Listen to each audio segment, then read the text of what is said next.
সারা জীবন ওনার রাজনৈতিক জীবনে সংগ্রাম করে গেছেন, গণতন্ত্রের জন্য, স্বৈরাচার মুক্ত করার জন্য, এরশাদ বিরোধী আন্দোলন করেছেন। নিজে একজন আপসহীন নেত্রী হিসেবে প্রতিহিংসার কারণে উনি 6 বছর ধরে বিনা দোষে একটি মিথ্যা মামলায় শেখ হাসিনা তাকে জেল খাটিয়েছে। আজকে উনি অসুস্থ অবস্থায় বিদেশে আছেন। জনাব তারেক রহমান একজন মুক্তিযোদ্ধার সন্তান, একজন রাষ্ট্রপতির সন্তান, একজন প্রধানমন্ত্রীর সন্তান। উনি ওনার সারাটা জীবন বাংলাদেশের জন্য বিলিয়ে দিয়েছেন, বাংলাদেশের মানুষের জন্য কাজ করছেন। সুতরাং আজকের এই বাংলা নববর্ষ আমরা কেন উদযাপন করছি সালতা উপজেলায়, নগরকান্দা উপজেলায়, সারা বাংলাদেশে? কারণ এই বাংলা নববর্ষ সার্বজনীন। 71 যেমন তারা দখল করেছিল, 71-এর চেতনা যেরকম প্রত্যেকদিন বিক্রি করত, বাংলা নববর্ষ তারা দখল করেছিল। বাংলা নববর্ষ শুধু একজনের না, এক ধর্মের না, এক দলের না, এক গোত্রের না, এক উপজাতির না। এই নববর্ষ পালন করার অধিকার বাংলাদেশের প্রত্যেকটি নাগরিকের আছে।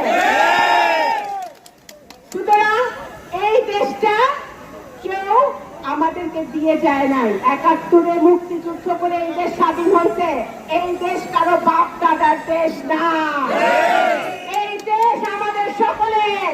এই দেশ আমার, এই দেশ আপনার, এই দেশ আমাদের ছেলে মেয়েদের, এই দেশে আমাদের নাতিপুতিদের। সুতরাং এই দেশকে রক্ষা করার দায়িত্ব আমাদেরকে নিতে হবে। আজকে ছাত্র জনতারা আন্দোলন করেছে বৈষম্য যাতে না থাকে। অবশ্যই আমরা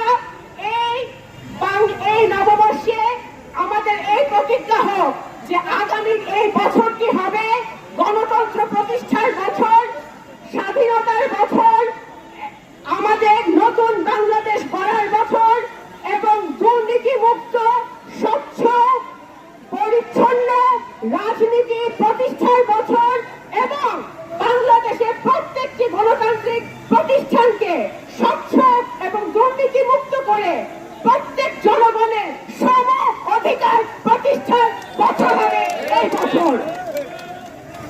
আমাদের 31 দফা সারা বাংলাদেশের মানুষ জানে।